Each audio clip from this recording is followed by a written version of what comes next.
Hello students, welcome to my channel mind your exam. आज के pandas tutorial का topic है attributes of a data frame. मतलब data frame के कौन से ऐसे इंपॉर्टेंट एट्रीब्यूट्स हैं जो आपको पता होने चाहिए। तो आइए देखते हैं, कोडिंग के साथ समझते हैं इन सारे एट्रीब्यूट्स को। सबसे पहले डेटा फ्रेम एक क्रिएट करते हैं, जिसके लिए मैंने पांडास को इंपोर्ट करा है और उसे एक शॉर्ट नेम या एलियस नेम पीडी असाइन किया है।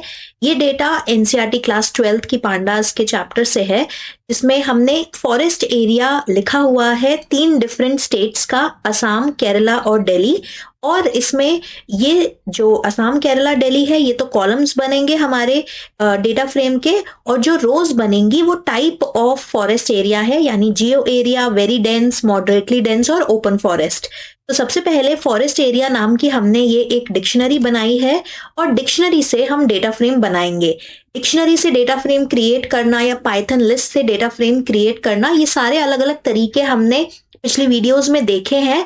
टॉप राइट कॉर्नर पे भी लिंक है और प्लेलिस्ट में सारी वीडियोस हैं, आप चाहे तो जाके वहां पे डिटेल में समझ सकते हैं इन टॉपिक्स को।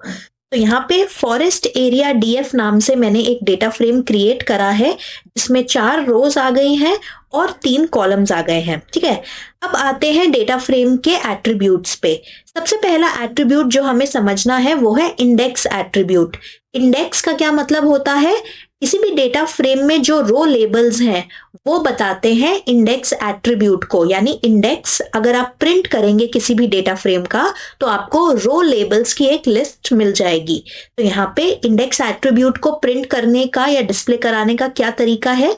सबसे पहले आप डेटा फ्रेम का नाम लिखेंगे, उसके बाद आपने डॉट ऑपरेटर लगाना है और इंडेक्स वर्ड लिखना है जो एट्रीब्यूट का आपके नाम है। ठीक है, क्योंकि ये फंक्शन नहीं है इसलिए इसमें राउंड ब्रैकेट्स नहीं आएंगे, डायरेक्टली आपको इंडेक्स लिखना है। जब आपने इसे एग्जीक्यूट किया तो आप देख सकते हैं इंडेक्स एक लिस्ट की तरह आपको दिख रहा है। इंडेक्स में वो चारों वैल्यूज आ गई हैं रो लेबल्स की, जो कि आपने असाइन करी थी रोज के नाम को। ठीक है, डेटा टाइप है ऑब्जेक्ट, यानी ये एक स्ट्रिंग टाइप के हैं आपके रो लेबल्स, इसलिए यहाँ पे डेटा टाइप ऑब्जेक्ट दिख रहा है। ठीक है, अब इसी तरीके से आप अगर कॉलम लेबल्स प्रिंट कराना चाहते हैं तो उसके लिए डेटा फ्रेम का कॉलम्स एट्रीब्यूट होता है। याद रखिए, कॉलम्स में एस आएगा, यही सही नाम है एट्रीब्यूट का। तो कॉलम लेबल्स प्रिंट कराने के लिए आप डेटा फ्रेम का नाम लिखेंगे, डॉट ऑपरेटर उसके बाद लगाएंगे और उसके बाद कॉलम्स लिखेंगे। जब आप इसे प्रिंट करेंगे तो आपके पास एक लिस्ट आएगी जिसमें सारे कॉलम्स के नाम आपको शो होंगे। यहाँ पे असम, केरला और दिल्ली, ये 3 कॉलम्स हैं हमारे फॉरेस्ट एरिया डेटा फ्रेम के, जो कि यहाँ पे आपको डिस्प्ले हो गया है। ठीक है, नेक्स्ट हमारा आता है डेटा टाइप। डेटा टाइप का क्या मतलब है? डेटा टाइप मतलब डेटा फ्रेम का हर एक कॉलम किस डेटा टाइप की वैल्यू से बना हुआ है। तो डेटा टाइप एट्रीब्यूट का एक्चुअल नाम होता है डी टाइप्स। ठीक है, यहाँ पे भी DTYPES लिखना है आपको। और डेटा टाइप, हर कॉलम के डेटा टाइप को प्रिंट कराने के लिए आपने डेटा फ्रेम का नाम लिखा, उसके बाद डॉट ऑपरेटर लगा के आपने डी टाइप्स लिखा। जब मैंने इसे एग्जीक्यूट करा तो आप देख रहे हैं क्या आउटपुट आया है। 3 वैल्यूज आई हैं। पहली वैल्यू है असम, जो कि था हमारा पहला कॉलम। पहला कॉलम था असम, दूसरा कॉलम है केरला, तीसरा कॉलम है दिल्ली। अगर आप ध्यान से देखें, असम में सारे इंटीजर वैल्यूज हैं, केरला में भी सारी इंटीजर वैल्यूज हैं, लेकिन दिल्ली में फ्लोटिंग वैल्यूज हैं।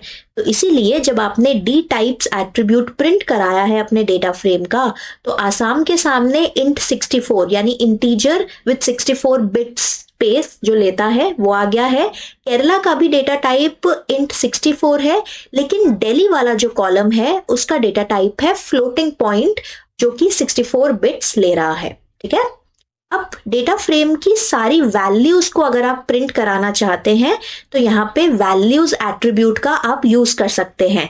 तो डेटा फ्रेम का नाम लिखेंगे, डॉट ऑपरेटर के बाद आप वैल्यूज लिखेंगे, और जब इस कोड को रन करोगे आप तो आपको एक एरे मिल जाएगा, मतलब 2 डायमेंशनल एरे आपको मिलेगा, जिसमें हर रो के कॉरस्पॉन्डिंग एक लिस्ट होगी। हमारे पास 4 रोज हैं, इसलिए हमारे पास इनर मतलब ये तो आउटर लिस्ट हो गई, ये वाला ब्रैकेट और ये लास्ट वाला ब्रैकेट। आउटर लिस्ट के अंदर हमारे पास 4 और लिस्ट बन के आई हैं, जो कि है हमारी हर रो के कॉरस्पॉन्डिंग जो भी वैल्यूज हैं हर रो में 3-3 वो यहाँ पे डिस्प्ले हो रही हैं। तो अगर डेटा फ्रेम की सारी वैल्यूज आप डिस्प्ले कराना चाहते हैं तो आप वैल्यूज एट्रीब्यूट का यूज करते हैं। नेक्स्ट हमारा है शेप एट्रीब्यूट।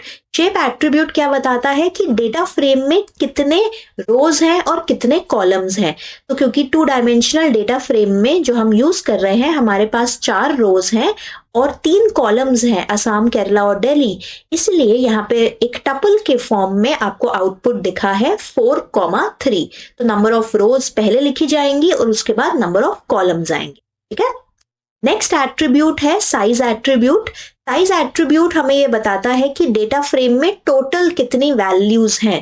तो डेटा फ्रेम का नाम डॉट साइज जब आप लिख के प्रिंट कराओगे तो आपके पास total number of rows multiplied by total number of columns. तो यहाँ पे 4 मल्टीप्लाइड बाय 3 यानी 12, टोटल 12 वैल्यूज हैं या टोटल 12 एलिमेंट्स हैं। ठीक है। नेक्स्ट एट्रीब्यूट है हमारा ट्रांसपोज एट्रीब्यूट।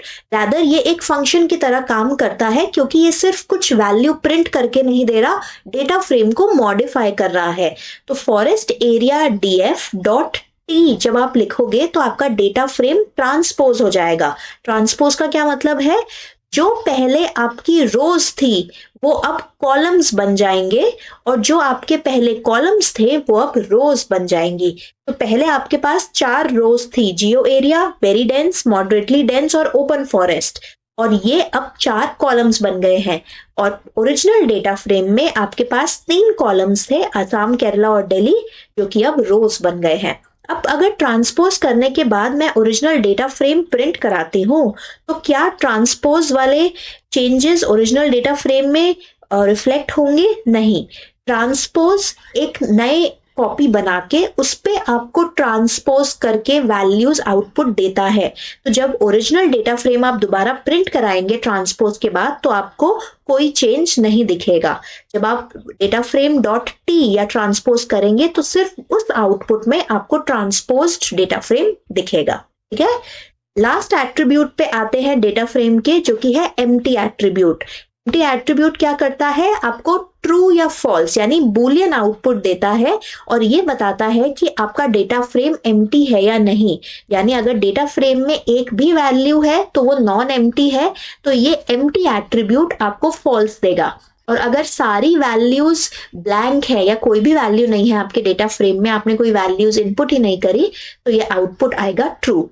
तो ये थी आज की वीडियो पसंद आई हो, आपने कुछ नया सीखा हो तो लाइक कीजिए, कमेंट करके हमें बताइए कि क्या आपको अच्छा लगा इस वीडियो में। तो thank you for watching, till we meet in the next video, mind your exam.